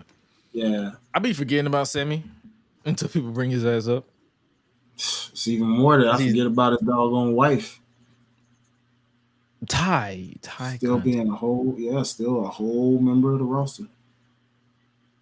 Do you think she come back because she had a whole baby? I don't know. It depends on how bad she wants to come back. Because there's postpartum for one. Mm-hmm. If she's over that, and then you have to really want to, who's calling me in the middle of a show? I'm live right now. It's just y'all excuse that. I'm sorry. I'm getting calls while I'm live right now. D&D, brother. D&D. But what would you say? Yeah, it's like well, actually, it's but it's one of those that can go through my D&D. That's why. Never mind. But it's the wife. No, not that. Moms. But yeah, brother. I mean,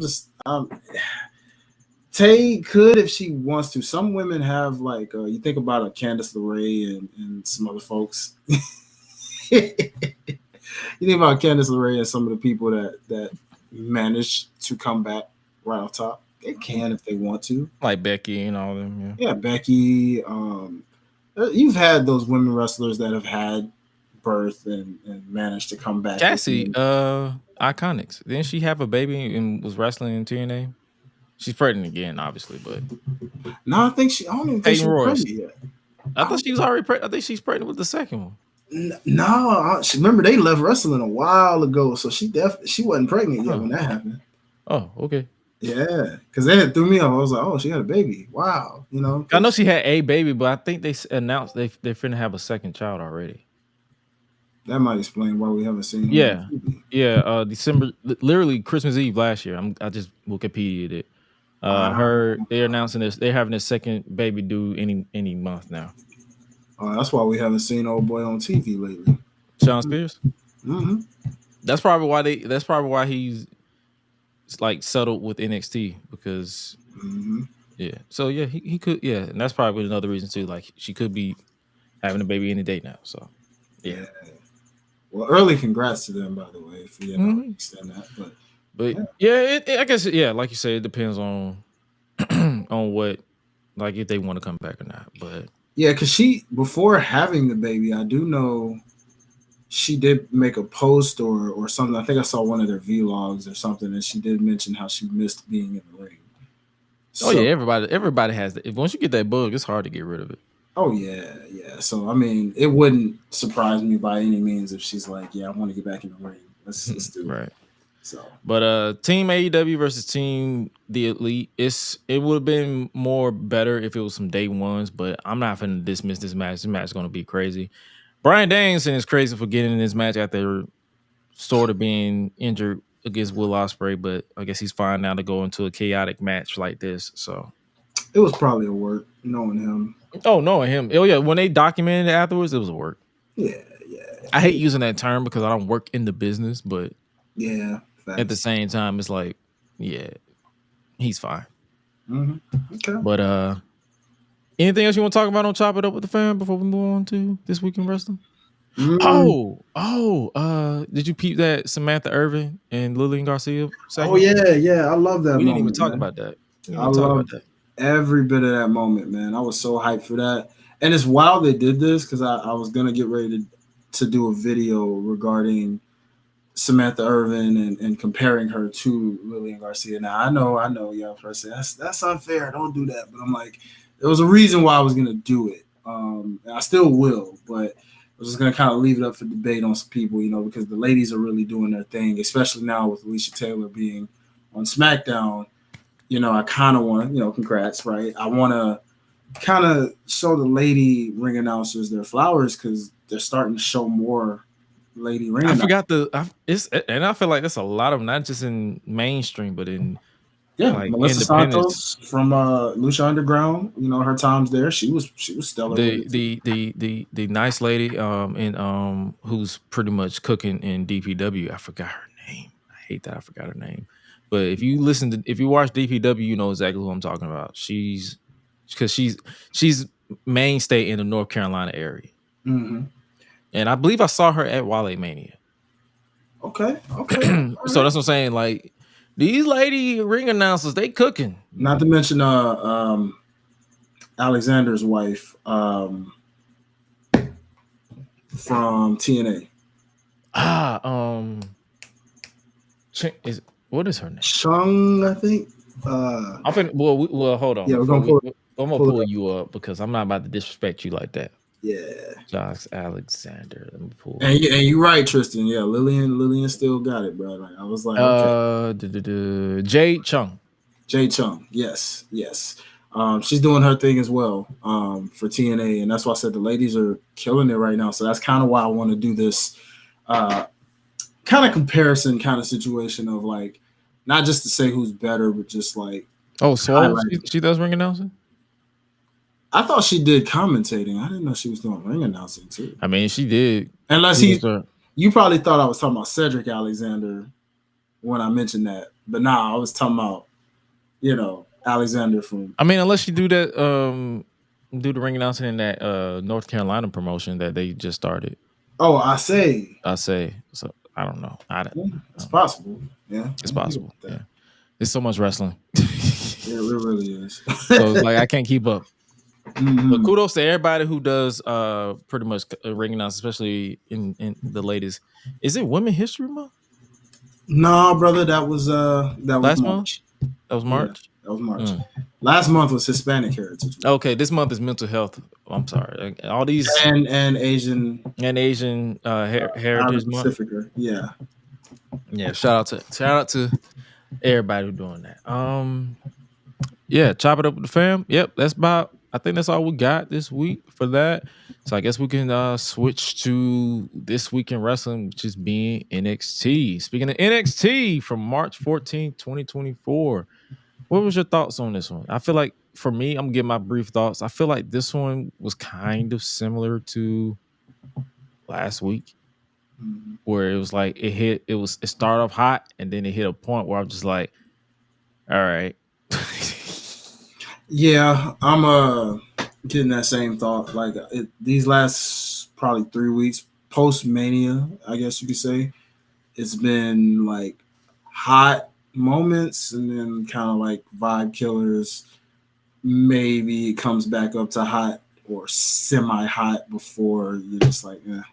So like I texted you before we came on here. I was like, the hot was mainly the women's qualifying matches. Mm-hmm. And then it was kind of like, yeah, afterwards.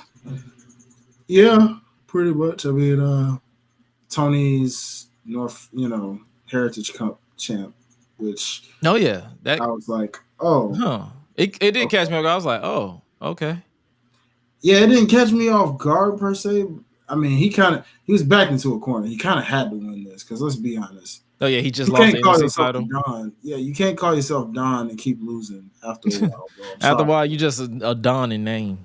Yeah, because it's like I don't think he won the North American Championship whenever he challenged for that. He didn't win the NXT Championship. So what's the next best thing for it? Now he did win the tag team titles. I will give him that. He did win the tag team titles. So for that, twice. Once. Oh. No, it was twice. That's right, because they lost it to Chase U for a little inevitable switch. Yeah, that was weird. That was weird. Chase U actually had those titles transitionally for like a week or two. That is wild. But yeah, I mean, props to him for having this. Damon said who was snoring? Wendy Chu. She's coming back. Snoring? Did I miss something? It's a pretty much a advertising where all you hearing, like when they come back from commercial, you hear. Really? Yeah, it's like 30 seconds. It's Wendy Chu. I didn't even notice that, bro. I didn't hear that. Remember her gimmick is sleeping, and she just had a match on Level Up last week. I definitely remember that. I just didn't pay attention. So they're pretty much giving her promo packages. So pretty much when it's time for her to come back, you'll hear probably like the alarm go off, and she'll hit it, and then she'll wake up like, and then come out for a match. Well, that's cool because I miss Wendy Chu, man. She was over. I hope she can get that. I mean, she got a big pop when she came out, but hopefully she get that momentum to where it resonates with the TV crowd. Yeah, I agree, man. Hopefully it does. Because let's be real, the NXT crowd pops for anything. But I hope they didn't change her theme either, because that theme was dope. No, it's still the same. I'm still good because I'm gonna rap to it because I ain't forgot about that theme. I was just waiting for her to make some kind of comeback. It would have been weird, since she ain't been around. People be like, I'm ready for them to give Obafemi more content to cook with, so I can make that video. It's more so I don't have enough footage for him. You're right. They don't. I was thinking that. That's why I was like, I'm gonna have to do another one for you, brother, because I was like, dang, he hasn't done enough yet. All right. Yeah, we'll get something going. We'll get something going, y'all. I got you. I text you those ideas I got, so we'll get on that and send some of those tomorrow. But shout out to Wendy too, man. She's making that comeback, so look forward to that. Man. Other like you, brother, I really have no words about this show, honestly. I mean, they gave Javon Evans and Oral Mensah a spotlight. I love that was cool. Props to both of those brothers. I guess we can say the story of Lash and Trick's real life relationship continues. So it's just apparent that they're, I guess, trying to slowly separate the metaphor. Yeah, looks like so. If you're invested enough in that story, it just clearly shows that homegirl Lashes, she sprung, boy. She distracted. She want her some trick. They be back there doing the devil's tango. Yeah, the forbidden dance. The forbidden dance. You know what I'm saying? So they Arrivederci. Yeah, man. Trick Willis. Soul Ruka and Lash. Yes, sir. Have advanced to the 2 black folks so far. That's what I'm talking about. Yeah. So it'll be 3. You know what I'm saying? Because I know Miss Parker getting in there. So because they facing each other. It's gonna be her and Brinley Reese. Yeah. I ain't gonna lie. Like throughout this entire show, I was kind of losing my mind because I'm like, I feel like everybody's blonde. Cause they just debuted another blonde that lost to Lola Vice. I was like, is everybody blonde? You know what's funny is I thought that was who did I think that was? I was like, is that Zaya Brookside? And I'm like, no, she's in TNA. What the heck? Who is that? I was like, yeah, it's too many blondes. Some of these chicks got dye their hair, man. It's throwing me some off. Redheads, some brunettes, some or at least be different because you're the athletic blonde. Yeah, man. Like, okay, can we get something different here? Can we switch it up?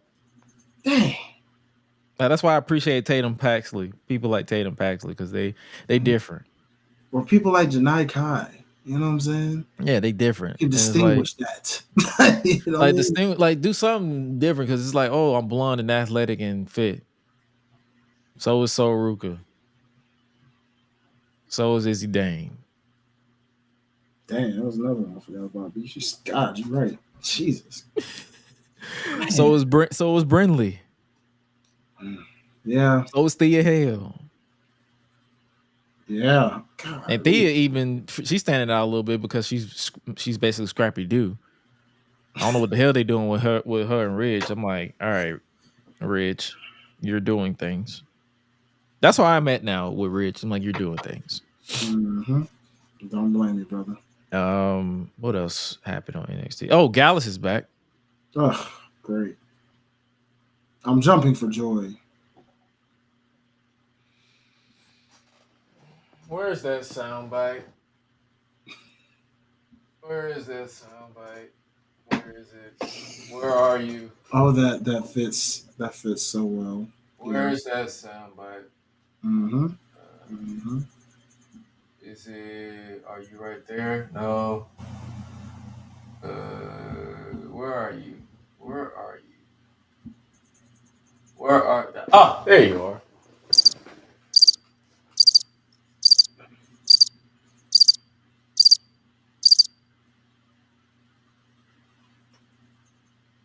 Pretty much. Yeah. So this NXT episode was fun at the beginning, middle, and it kind of lost me to where I was just like on autopilot. What about the Wesley segment and then are you happy about okay. All right. Wesley coming back and them building to him and Oba. Because every time I see Oba Femi, Mm-hmm. that's a wrestler. Mm-hmm. There's wrestlers and then there's a wrestler. Say that again, brother. Yes, sir. Like that man is a wrestler. Mm-hmm. You see that man, like that's a big black nigga. He ain't playing. And he's not playing. He's the ruler. He's the ruler of NXT. I like this David and Goliath route. That's what I'm saying. Like he gotta go. Wesley gotta, that's the thing. Wesley just had this back surgery. And he gotta go through two Goliaths and Ivar and Oba. I guess you can say Josh Briggs too. I guess. Whatever. Sure. Sure. Why not? So it's gonna be Wesley versus Ivar versus Josh Briggs in a triple threat, and then it's gonna be the winner of that is gonna face Oba at Battleground. Do you think if they let's just be real, it's gonna be Wesley. Do you think they're gonna put the title back on Wesley and I can see conquer Goliath and I, Oba Femi, the wrestler? I can see it. I can see it. Okay. Yeah, I mean, Oba Femi's had that title long enough where he can transition. start catapulting himself to building up to the main event status because somebody's got to take that title off of Trick Williams when the time's right. Who better than Oba? And he's called himself the ruler. You have to be the ruler. You have to be NXT champion. Yeah. And yeah. Black man for that title. I ain't mad at it. I'm just saying. Nigga That's own the first nigga time violence. in history if that happens. Nigga own nigga violence for the NXT title. I respect it. Hey, mama.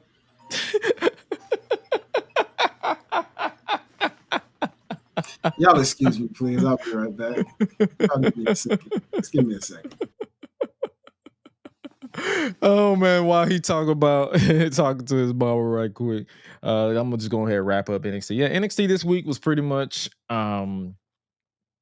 it was solid from the beginning to the end, but it's like they're building to Battleground, so hopefully we can actually go from there. But yeah, that concludes our thoughts on NXT. And with that being said, as Highlight prepares and talks to his mammy, it is time to preview AEW before we officially. I don't know what. I don't know why I did that. Before we officially wrap up today's show, and hey man, AEW this week is pretty solid. From my point of view, like you don't listen to anybody online when they say, "Oh my God, this is a terrible episode of AEW." This, that, and the third. So, yeah, man, welcome back, brother. I wrapped up NXT, so we're gonna talk about AEW's time to get all elite before we get up out of here. Yes, sir. Let's do it. Do you know the card for this week? Because this is pretty much the go home before I believe. Wait, no, it's not the go home. I lied. Haha. Next week is the go home before Double or Nothing because we got a double header next weekend. It's King and Queen in the Ring. Luckily, Saturday's show is like at 12 o'clock, 1 o'clock. So luckily with that, and Wait, so they're gonna be clashing in that same weekend?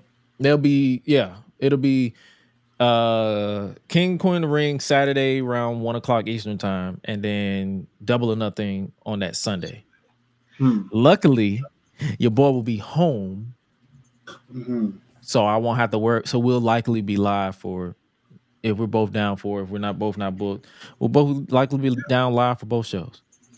What date was King of the Ring again? 25th. 25th. And double. Okay, yeah, I can make that. That's before I go to Vegas, so that's perfect. We can, yeah. I feel like all of us are going to Vegas this year. Yeah. Oh yeah. Yeah. You're going to Vegas before we go to Vegas for Mania. Mania. Oh yes. Yes. A warm city. Finally. Let's start off with, for AEW this week, we got Timeless Tony Storm versus Harley Cameron. Boy, she's been getting a lot of TV time. Okay. She's basically Sky Blue.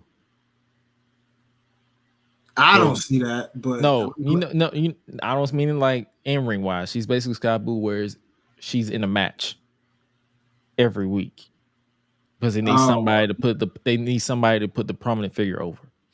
It's just weird, you know what I mean? Like her of all people, really?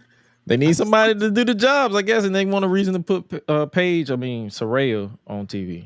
All right, sure. So, okay. We have in a world title eliminator match. It'll be the Young Bucks versus Christopher Daniels and Matt Sydal. Matt Sydal will be in the most. Christopher Daniels still wrestling? I have no idea. What is that you said to Tommy Dreamer? Go home. Enough's enough. Go home. Christopher Daniels. Okay? Go home. You have a family. You produce. Go home. Oh, God. They need jobbers, man. Okay, call Joe Smo on the side of the street. You got plenty of independent wrestlers looking for a little TV time. What the freak, bro? I admit he did cut a good promo on Collision that after Dynamite, like getting in the face of Matt Jackson. Oh God. All right. I can give them credit because let's be real, Christopher Daniels is a good promo, but yeah, I can understand your frustration too. It's like, come on, man. Yeah. What are we doing here? All right. Next match. We have a tag team pretty much grudge match. It'll be Jon Moxley and Bryan Danielson versus Kyle Fletcher and Jeff Cobb. Don Callis called in a favor because they basically want revenge for Jon Moxley injuring Powerhouse Hobbs. Wow. Okay. Huh. All right. I'm semi-intrigued here, but all right. Sure. After they're retaining the TNT title on Collision, Adam Copeland calls out Malachi Black for Double or Nothing. It will be basically he challenged him to a barbed wire steel cage match. Okay, all right. I'm intrigued. You got my attention. All right. Hook returns. All right, I like Hook, and as long as this doesn't involve Chris Jericho. It involved Chris Jericho, brother. Let's just Oh!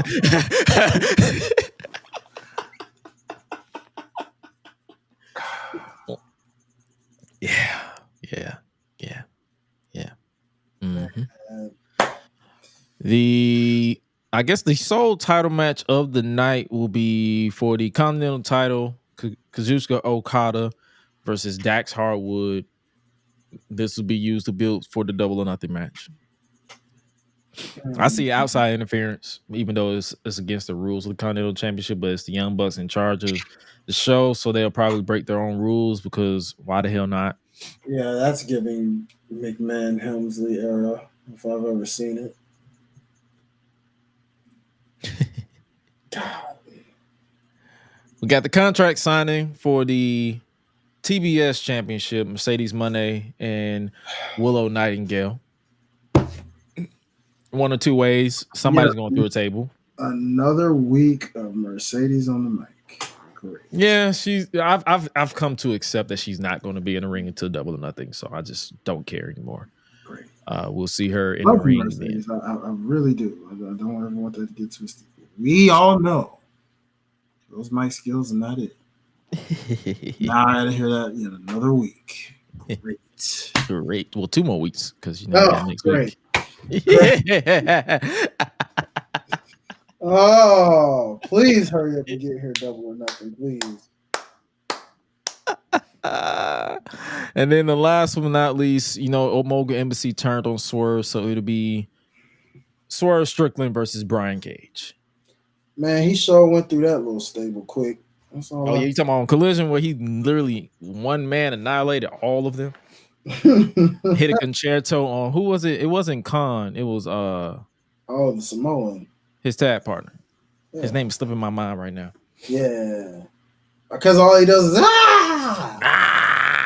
like, bro, go take a nap.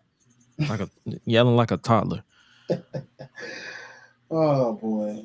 Well, yeah, that's AEW this week. You got any thoughts on this AEW? I have literally no interest in it. It feels like a clip show. That's what it's giving me. It's giving me clips. Like I can watch it live, but it's giving me clips. Toa, that's who it is. Toa Leona. Okay. Toa Leona. Okay, got you. Is he a part of the? Nigga, who knows? I'm assuming with that name, he's got to be Tongan, I guess. So he must be. Nigga, who knows? Probably. Oh, if that's the case, see your way on into that bloodline because that's the only way things is gonna ever change. But yeah, that's AEW this week. That's pretty much this week in wrestling. Chop it up with the fam. Before we get up out of here. Samoa Joe. And them Samoas are everywhere. Like them niggas spawn up like gnats. Like shit. Y'all are everywhere. Respectfully. Love you, Marty. Y'all are everywhere. Mm-hmm. Yeah. All right, before we get up out of here, song of the week. If y'all got a song of the week in the chat, if you tuning in with us on live on the chat, make sure you drop it and we'll read it on the show. For me this week, I got This Year, Blessings, Victor Thompson, and His the Greatest. Okay. But I got the acoustic version. Ooh, okay. Listen to the acoustic version of This Year, Blessings. The acoustic Trust me. This Year, Blessings. Okay. This year. I like the way my boy put that. I'm all right, bet. It's soothing. It's so soothing for me. And you can all let us know what's your song of the week, and you obviously text it to me so I can write it down. Yeah, I got you. I'm going to throwback here. A hip hop throwback, if you will. I'm gonna go with Chingy, Pulling Me Back. Okay. I don't know why. I was just vibing to it, man. Doggone the sample. I'm studying my samples. So like just a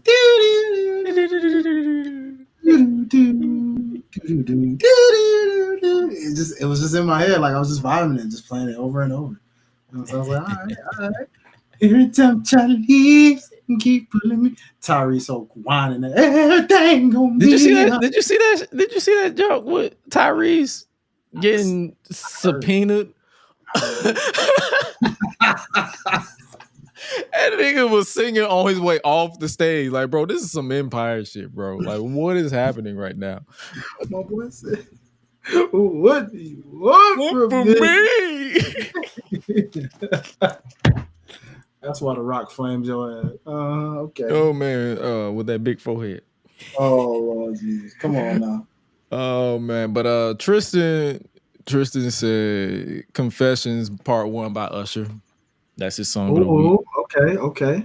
Good one. Jump Off or Beast on Twitter said a classic Lloyd Banks joint, Love and Hate. Okay. I see it. I see the Damien said the Rikishi diss track to Hogan. I forgot all about that diss track. Yeah, I heard that. That joint was hilarious. Yo, before we get speaking of songs, did you hear that joint that Diddy Combs or Sean King Combs released the 50 Cent I of heard all people. I heard a snippet. This shit was ass, bro. Shit was ass. His dad wasn't a rapper, so what do you expect? You This shit already was know. ass. I was like, bro, and then you provoke 50 of all people.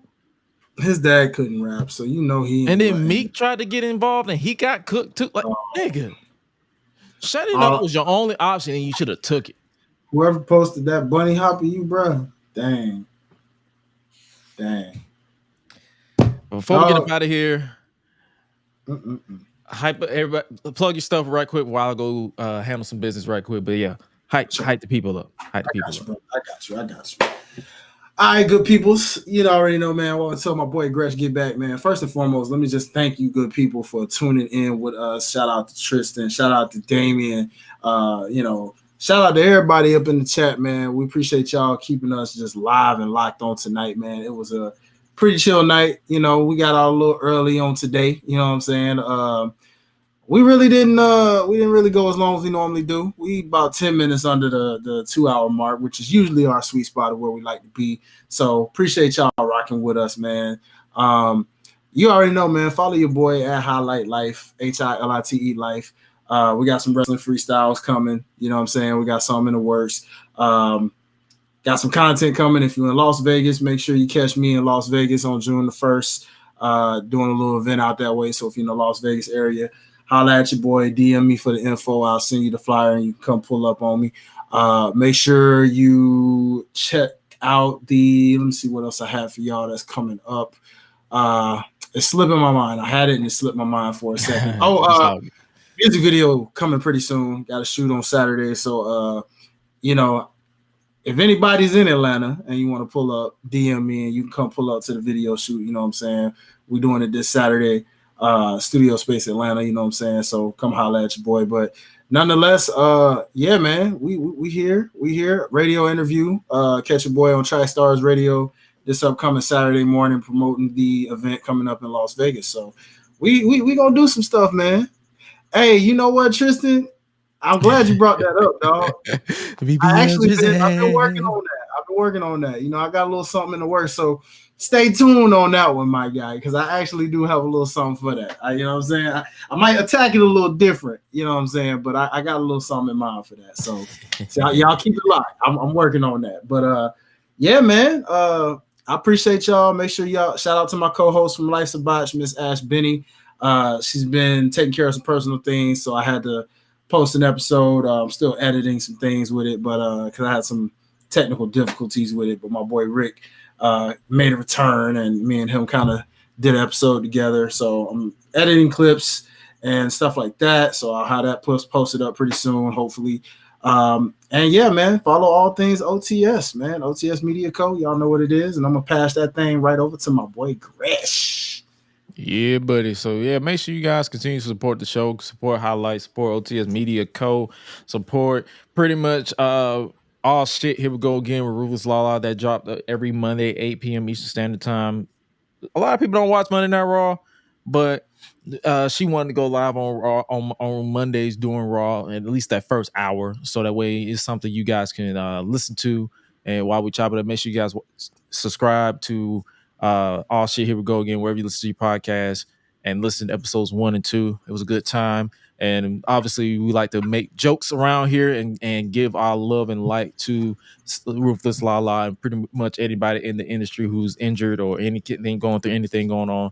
And like this month is Mental Health Awareness Month. If you aren't okay, it's okay to not be okay. So like I said on the show, that fake positivity doesn't live here. If ever you hear me say anything positive, it's mainly to hype myself up, and it just so happened that a lot of people very much feels moved by it. And hey man, if my authenticity is moving you, hey, that's what we're here for. We're here to be creatively authentic and original. So we appreciate you guys, and also subscribe to the podcast, subscribe to the Patreon, all that good stuff. We got you guys covered when it comes to that. You can cop the merch. I'm in the works of releasing new merch. You can scan that QR code over on Teespring. We're gonna work in releasing the Sarcasm Unleashed Daily. That was designed by me, but produced by Highlight. We're putting some things in the works. We might do some pre-orders. We might mess around and do like a 10 shirt pre-order for whatever. Just 10 to like to 20, you know what I'm saying? 10 to 20, like just to test the theory of like bumping the middleman and producing the merchandise ourselves and shipping it ourselves. Yeah. We'll definitely chop it up about that off air and offline and all that stuff. Yes, and sir. We'll work on that. We'll at least try to get it done by the end of the year. Sure. And obviously I'll mess around and create other stuff that I've said on the show, on the main YouTube channel, pretty much turn it into merch, because a lot of people tell me turn into merch like that. The four steps of consuming wrestling, they want me to turn that into a merch shirt. Okay. Fuck them niggas. Okay. It's just wrestling. Smoke some reefer. Fuck them you gonna blur that word out, or you gonna keep it? I'm gonna blur it. I'm gonna blur both words out, like because just in case somebody non-melanated want to rock it. Yeah, like the Ruck Fools and the F Fear drink beer from Austin. I'll probably like nuck them figures. Okay, I see it. That could work. Nuck them figures. Oh my god.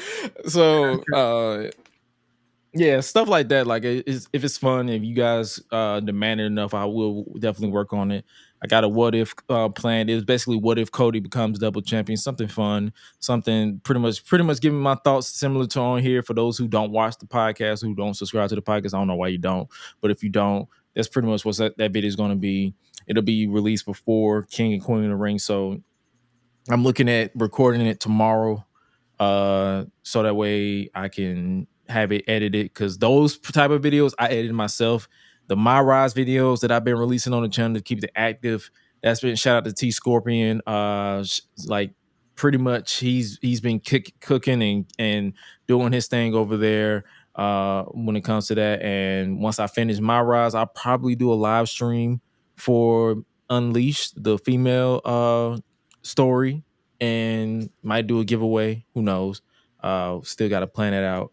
And me and Highlight gonna do collab stuff, and we might mess around and do a live podcast with both of us in person. He might come here. Oh, okay. So that way we can test the multi cameras, because I'm working on expanding the production side of things. A lot of stuff that I have in the works. Just gotta make sure my schedule is clear, because this is just this what I do here. What we do here is pretty much our side hustle, our hobby, but our main hustle takes priority because bills got to be paid.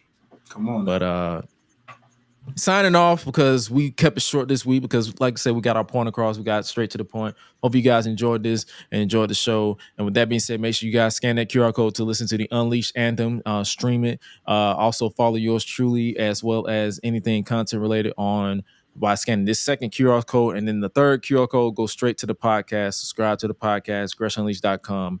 And with that being said, you guys stay safe out here in these streets. And remember, it's just wrestling. Fuck these niggas. Smoke some reefer. It's just wrestling. Fuck them niggas. So let me say it properly. Fuck them niggas. It's just wrestling. Smoke some reefer.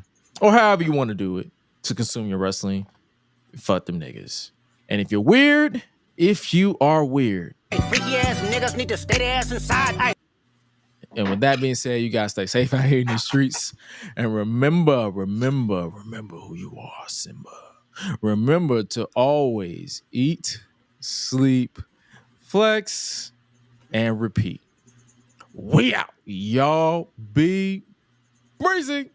Yeet. No yeet if you're dealing with fucking Twitter. Goofy.